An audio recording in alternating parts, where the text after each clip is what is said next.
সকালেও বুররাতে ভাত খেয়েছে, আবার সন্ধ্যার ইফতারির সময় খেয়েছে, মাঝখানে কিছুই খায় নাই, সিয়ামভঙ্গের কোনো কাজই সে করে নাই। কি হলো? সে তো সিয়ামের মতোই কাজ করলো। এখন বলেন নেকি পাবে সে? তার জন্য সাবাতাল আজর হবে? মনে হয় বুঝতেছেন না। একজন হিন্দু যদি সারাদিন রোজার মতো করে, ওরাও তো অন্যান্য ধর্মেও তো আছে, কেউ ফাস্টিং হয়, কেউ উপবাস করে, আছে না, সপ্তাহে একদিন। এটার বিভিন্ন সায়েন্টিফিক উপকারিতা আছে। সিয়াম রাখলে যে কত উপকার, শুধু বৈজ্ঞানিক উপকারিতা বর্ণনা করতে গেলে এখন থেকে মাগরিব হবে, শেষ হবে না। শরীরের জন্য যে সিয়াম কত উপকার, এই কথাগুলো বলতে বলতে আপনার ডাক্তারি ফেল হয়ে যাবে। সিয়াম যে কত উপকার একটা মানুষের শরীরের জন্য, সুবহানাল্লাহ। তো যার ঈমান নাই, সে ভালো কাজ করলে দুনিয়াতে উপকার পাইতে পারে, কিন্তু আল্লাহর কাছে এর কোনো মূল্য থাকবে না, কারণ আল্লাহ আগে ঈমান শর্ত করেছেন, এটা ফাউন্ডেশন। আর যাবতীয় এবাদত হইল ফাউন্ডেশনের উপরের বানানো বিল্ডিং। এখন ঈমান না থাকলে আর কোনো এবাদত কাজে লাগে না। এই জন্য আল্লাহ প্রথমে বলছেন, হে ঈমানদারগণ। বলে কি বললেন? কুতিবা আলাইকুমুস সিয়াম। কুতিবা মানে এখানে লিখে দেওয়া হয়েছে, তার মানে ফরজ করে দেওয়া হয়েছে। কি ফরজ করে দেওয়া হয়েছে? সিয়াম ফরজ করে দেওয়া হয়েছে। এইখানে থামেন। আল্লাহ কি ফরজ করছেন ভাই? সিয়াম। কি ফরজ করছেন? সিয়াম। এখন সিয়াম তো অনেকের নাম থাকে, সিয়াম অনেকের নামও রাখে। তাইলে সিয়াম আল্লাহ ফরজ করছেন, সিয়াম কি? এটা আম না কাঁঠাল না কোনো ব্যক্তির নাম? এটা খায় না শরীরে মাখে না কি? সাদা না কালো? সিয়াম কি? আল্লাহ বলছেন সিয়াম ফরজ করছি। অনেক মানুষ আছে দেখবেন যে, এই তুমি কি সিয়াম রাখছো? ও বলবে ওটা আবার কি কয়, সিয়াম রাখছি মানে সিয়াম এর সাথে তার, এই শব্দের সাথে তার পরিচয়ই হয় নাই এখনো। আল্লাহ বলেন নাই আমি তোমাদের উপরে রোজা ফরজ করছি, আল্লাহ বলছেন সিয়াম ফরজ করছি। হ্যাঁ, রোজা শব্দটা ফার্সি, আমাদের এই উপমহাদেশে উর্দু ফার্সির প্রচলন ছিল, এই জন্য ওই শব্দটা বহুল প্রচলিত হয়ে গেছে। কিন্তু কোরআন হাদিসের শব্দ হচ্ছে সওম, সিয়াম। এখন খুব সংক্ষিপ্ত সময়ে জরুরি কথা, একজন বলেন তো সিয়াম শব্দের শাব্দিক অর্থটা কি? আলহামদুলিল্লাহ, অনেকে কিন্তু আমরা জানি না। সিয়াম শব্দের শাব্দিক অর্থ কি? বিরত থাকা। বলেন কি? বিরত থাকা। পারিভাষিক অর্থ কি? সওয়াবের নিয়তে সুবহে সাদিক থেকে সূর্যাস্ত পর্যন্ত তিনটা জিনিস, আকল, শুরব, জিমা, খাদ্য চিবাইয়া যেগুলা খায়, পানীয় বস্তু যেগুলা পান করে, এবং জৈবিক চাহিদা পূরণ, এই তিনটা জিনিস থেকে সওয়াবের উদ্দেশ্যে, আমি মনে করেন অসুস্থ, খাইতে পারতেছি না, পেট খারাপ, ওই রাত্রে খাইছিলাম আর পরে মাগরিবের সময় খাইছি, কোনো রোজার নিয়ত ছিল না, একটাও নেকি হবে না।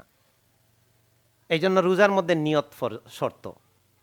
তাহলে সওয়াবের নিয়তে, ঈমান সহকারে সওয়াবের নিয়তে সুবহে সাদিক থেকে নিয়ে সূর্যাস্ত পর্যন্ত আকলু ওয়া শুরবু ওয়াল জিমাউ, খাওয়া পান করা, জৈবিক চাহিদা পূরণ করা, এই তিন জিনিস থেকে বিরত থাকার নাম সিয়াম।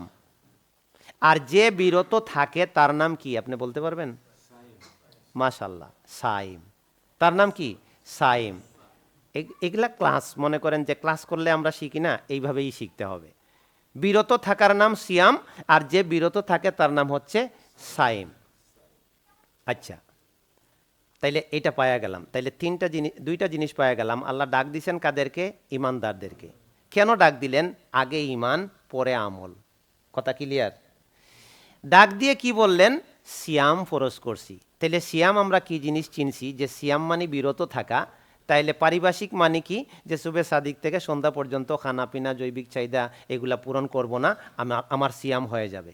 এবার আমার প্রশ্ন, বড় প্রশ্ন এখন, দেখেন তো আপনাদের মনে প্রশ্ন জাগে কিনা। আমি আল্লাহকে এখন প্রশ্ন করতে চাই।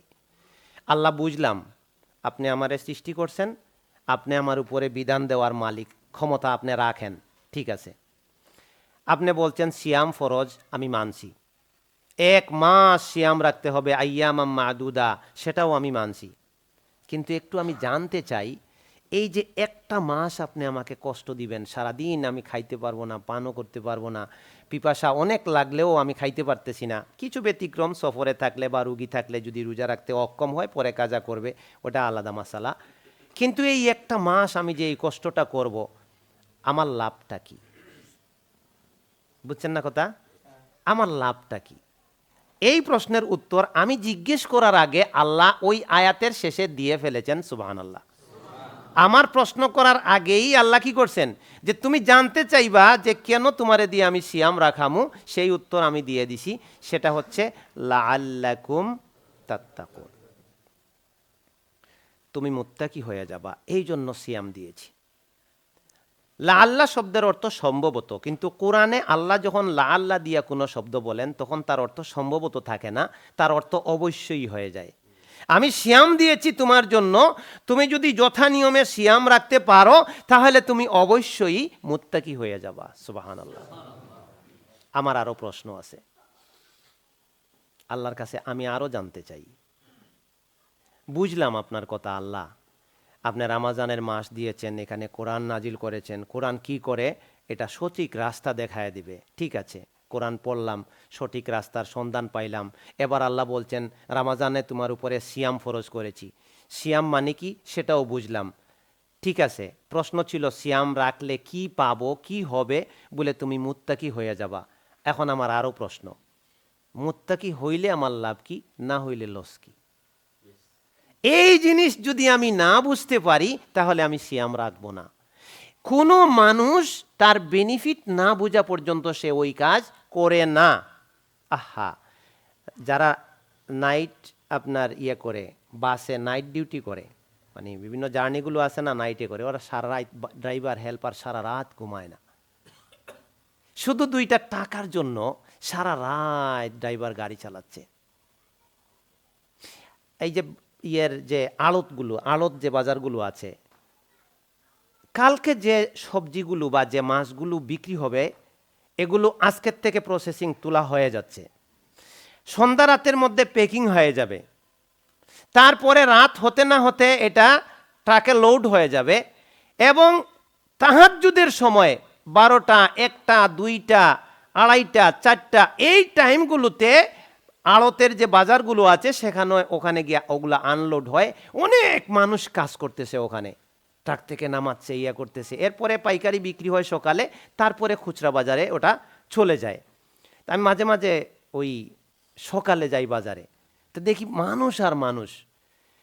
প্রশ্ন জাগে, আহারে, কয়েকটা পয়সার জন্য তাহাজ্জুদের সময় কাজ করতেছে, আর ঠিক ওই সময়টাতে আল্লাহরে সেজদা দিলে জান্নাত পাওয়া যায়। সুবহানাল্লাহ। তো ওই জিনিসটা আমি নগদ বুঝলাম, টাকা পামু, আর জান্নাতটা বাকি দেখে বুঝতে পারলাম না।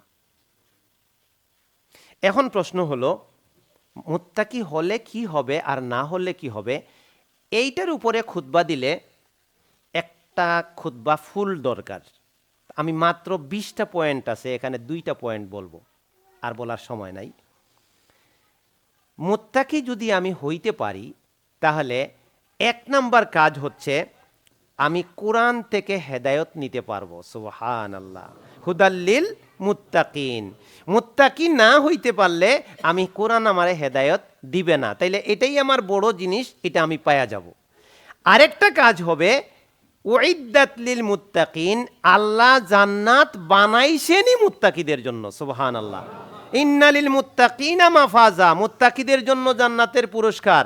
ইন্নাল মুত্তাকিনা ফি মাকামিন আমিন, মুত্তাকিরা সম্মানজনক স্থানে জান্নাতে থাকবে। মানে কোরআনে যত জায়গায় জান্নাতের কথা আছে ঘুরে ফিরে দেখবেন ওই আল্লাহ এটাই বুঝাইছেন যে এই সব নিয়ামত আমি মুত্তাকিদের জন্য বানাইছি। সুবহানাল্লাহ। এইবার মনে হয় কথাটা ফিনিশিং হইছে, জাগা লইছে। দেখেন আরেক ঝলক, কয়েক সেকেন্ডে। এই মাসের নাম কি? রমজান মাস। কি হইছে এখানে? কোরআন নাজিল হয়েছে। কি না কোরআন নাজিল হইয়া কি হইল? বলে এটা মানুষকে হেদায়েত দান করে। কি করতে হবে এই মাসে? সিয়াম রাখতে হবে। সিয়াম রাখা নফল না সুন্নত না কি? বলে এটা ফরজ করে দিয়েছেন আল্লাহ। কিভাবে ফরজ, কেন ফরজ করে দিলেন? লাআল্লাকুম তাত্তাকুন, মুত্তাকি হওয়ার জন্য। আবার একটা কথা মাঝখানে আছে, কামা কুতিবা আলাল্লাযিনা মিন ক্বাবলিকুম, এটা আগেও ছিল। আগের উম্মতের উপরেও কি সিয়াম ছিল, দাউদ আলাইহিস সালাম সিয়াম রাখতেন, হাদিস পাইছেন না? সোমে দাউদি কারে কয়, একদিন সিয়াম রাখতেন একদিন ভাঙতেন। তো আগের নবী, এটা আল্লাহ কেন বললেন, এটা তো ওই ছুটে গেছিল, এখন বলে ফেলি, বেশি সময় নেব না। যে এই কথা বলে আল্লাহ আমাদের জন্য এটাকে সহজ করে দিলেন। সুবহানাল্লাহ। দেখেন, আল্লাহর আইন আর মানুষের তৈরি আইনের মধ্যে পার্থক্যটা এটা, যে আল্লাহ সুবহানাহু ওয়া তাআলা মানুষের মেজাজ বুঝেন, এই জন্য যে সিস্টেমে মানুষ আইন ফলো করতে পারবে ওইভাবে আল্লাহ বিধান দেন। আর মানুষ একটা আইন হুট করে তৈরি করে ফেলে আর সবাই ওইটা লঙ্ঘন করে। যারা সংসদে বইয়ে আইনটা বানাইছে ওরা নিজেরাই ওইটা ভায়োলেট করে, লঙ্ঘন করে, পালন করে না। আর আল্লাহ মদ হারাম করে দিবেন আইন, কিন্তু প্রথমে আল্লাহ এটা বলেন নাই মদ নিষিদ্ধ খাইতে পারবা না, কারণ সবাই মদে অভ্যস্ত। প্রথমে আল্লাহ বললেন তোমরা আমি হালাল আঙ্গুর দিছি, হালাল খেজুর দিছি, এগুলার থেকে কিন্তু 2 ভাগ করো, 1 ভাগ দিয়া মদ বানাচ্ছ। এই যে একটা নেগেটিভ ধারণা দিয়ে দিলেন, হালাল জিনিসটারে আমি হারাম বানায় ফেলতেছি। তারপরে বললেন তোমরা মদ খাও, এটা একটু ভালো উপকারও আছে, একটু সাময়িক আনন্দ, আবার এটার মধ্যে তো ক্ষতিও আছে। এরপরে আরেকটা বাগাইলেন, এই ইমানদারগণ, নামাজের সময় মদ খাওয়া যাবে না। আস্তে আস্তে টাইট হচ্ছে, আস্তে আস্তে, স্টেপ বাই স্টেপ। লাস্ট সূরা মায়েদায় আয়াত নাজিল করলেন, ইন্নামাল খামরু ওয়াল মাইসিরু ওয়াল আনসাবু ওয়াল আজলামু রিজসুম মিন আমালিশ শায়তান ফাজতানিবুহু। আগে প্রস্তুত করলেন পুরোপুরি, এরপরে সাহাবারা সবাই চিন্তা করতেছেন যে মদের ব্যাপারে আল্লাহ আগে যে কথাগুলো বলেছেন টোটাল এটা হারাম করেন নাই, তবে মনে হয় যে কোনো সময় আয়াত নাজিল হয়ে যাবে, মানসিকভাবে প্রস্তুত। আয়াত নাজিল হয়ে গেল, আগের থেকে মানসিকভাবে প্রস্তুত। মদের হাঁড়ি পাতিল যা ছিল মদিনার রাস্তায় নিয়ে ঢেলে দিলেন, মদিনার রাস্তায় বন্যা বয়ে গেল, আপনার গোড়াইয়া যাচ্ছে মদ। এরপরে আর কেউ মদ ধরলেনও না, খাইলেনও না। সুবহানাল্লাহ। একটা মাস সিয়াম রাখা লাগবে, এটা সহজ কথা না। এইখানে আল্লাহ বলছেন তোমরা ভয় পাইও না, এই বিধানটা আগেও ছিল। তারপরে আল্লাহ সুবহানাহু